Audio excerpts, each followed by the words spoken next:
School, a place of education and a place of growth, and a place where you're waiting for that one fire alarm to go off so you can miss a PE lesson.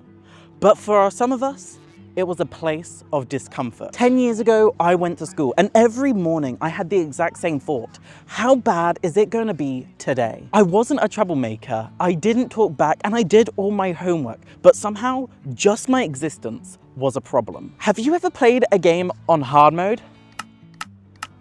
Yeah, that one. So let's talk about it. We found holes in these walls.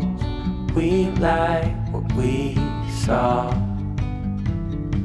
Seems so strong until it falls.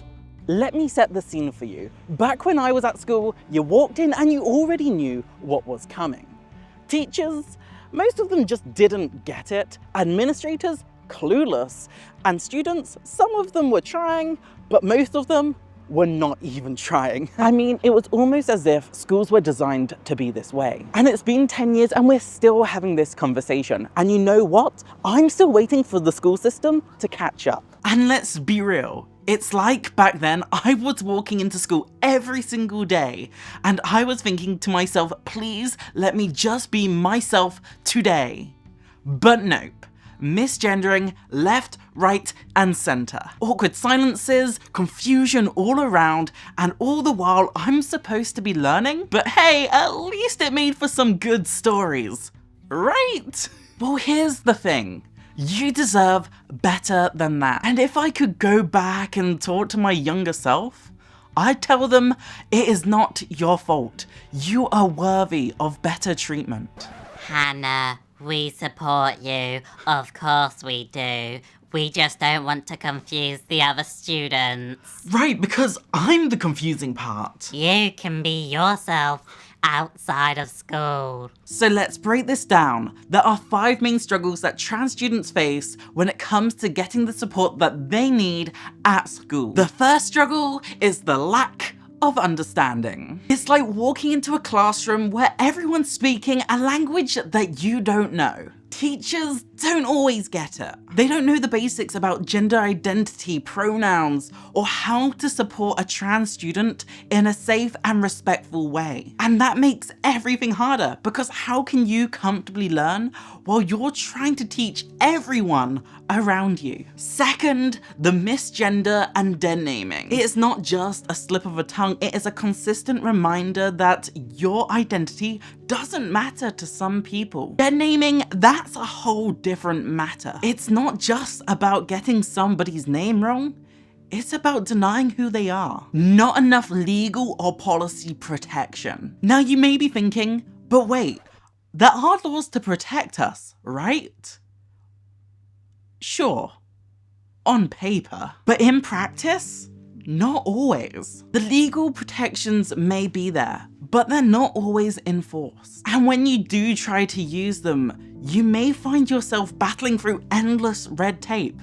And honestly, it's exhausting. Next up, the one-size-fits-all approach. The education system is built for a very specific type of student. Cisgender, straight, normal kid. But where does that even leave trans students? A lot of the time we get squeezed into a system that wasn't even designed for us. And that leaves us out of the conversation entirely. And finally, social isolation and bullying. If you are trans and in school, you know this struggle. Feeling alone, feeling like nobody understands. It's real and it's persistent. And it happens when you least expect it. And it makes school feel like an unsafe place. A place where you are consistently on guard. But it's all not hopeless. Here's the good news.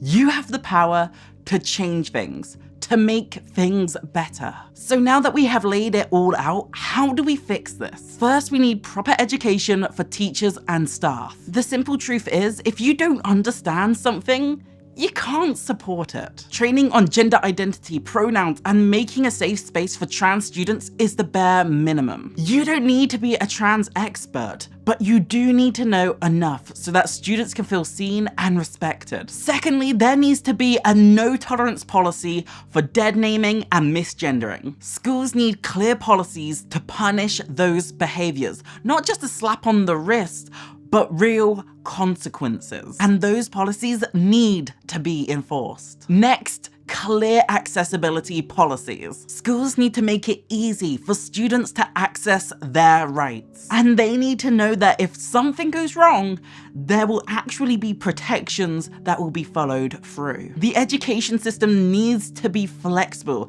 and there is no one-size-fits-all approach, especially when it comes to trans students. Schools need to create an environment where every student has the freedom to learn without their identity being a problem. And finally, schools need to encourage allyship and openness. The more supportive students can be of each other, the less the fear of backlash will matter. Encouraging students to speak up, be kind, and stand with their peers will go a long way. It's not about being perfect. It's about making progress. And if we can make these changes, we will be that much closer to allowing trans students to not just survive, but thrive. Schools can fix this right now. Use our names, respect pronouns, and give us a safe place. This isn't complicated. It's kindness. Some schools think that ignoring trans students is the same as supporting them, but it's not. If you are in school right now, I see you. You are not too complicated, and you're not asking for too much. You are just asking to exist.